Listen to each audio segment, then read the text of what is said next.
Well, this week, as we've been watching the events in Ukraine unfold, I think we're all probably sharing a sense of disbelief, sadness, and exhausted desperation at the completely unnecessary evil and tragedy of it all. And the question would be then for the church, well, how do you pray? What on earth can you say in circumstances like this that has power or meaning, that really says what needs to be said?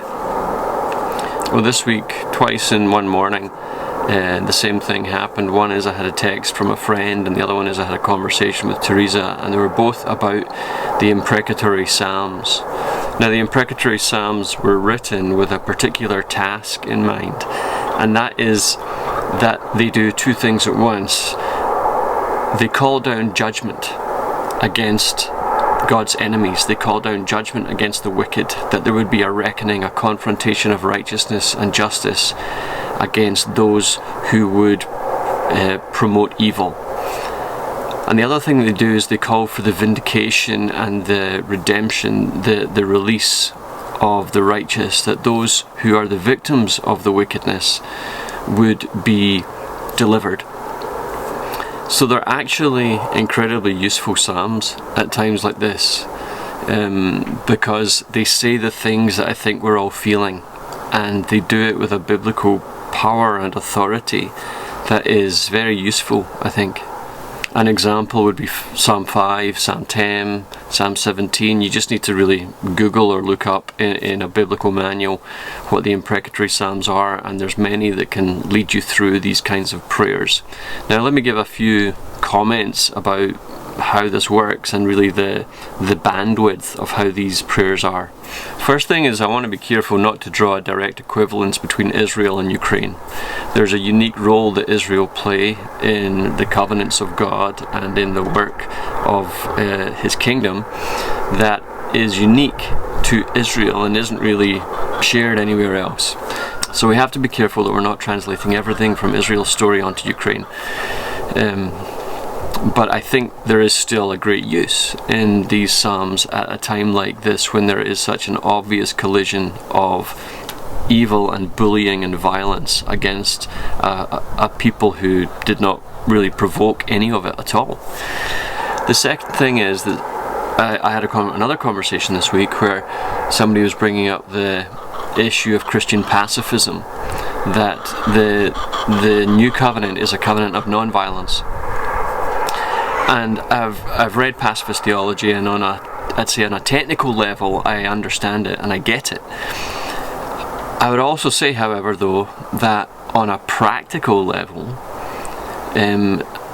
I find it really hard to agree with a lot of the conclusions. Now, maybe some of that is my Scottish heritage. The Scots have never really been particularly known for their pacifism. It's not really been much of a national temptation.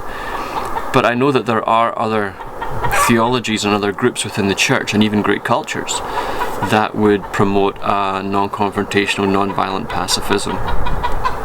However, the imprecatory Psalms would probably give an alternative to that and really draw upon the strength and courage of those on the battlefield to bring some sort of vindication and even retribution for wickedness that is promoted throughout the world and against particular people.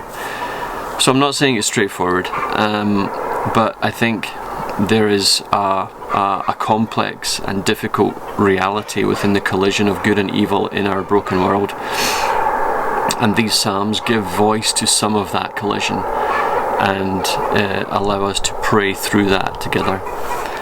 The third thing, and this is probably the most important, is that Paul reminds us in his letter, particularly in the letter of Ephesians, but certainly in other places as well, and in Colossians chapter 1 as well, he would allude to it, that we don't fight against flesh and blood, that the enemy is not actually people, not even a world leader like Putin, as vicious and tyrannical as he is appearing to be.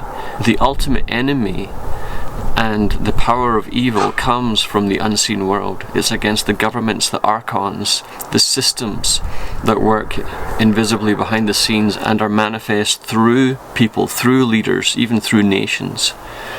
And so our role is then to pray and to try and push back that evil in the unseen world, and to realize that so many of these Russian soldiers are probably just like lost sheep themselves. So it's remembering that we see this battle on a human level, but there's more going on, and it's the call to the church to pray into that unseen realm, to push back the evil governments that are working in the unseen world, and to ask that God's kingdom would come and his will would be done. And I think even at times like this, we feel strongly like praying as it does at the end of Revelation. The Spirit and the church say, "Come, Lord Jesus, come, establish your kingdom, bring new creation and make all things new."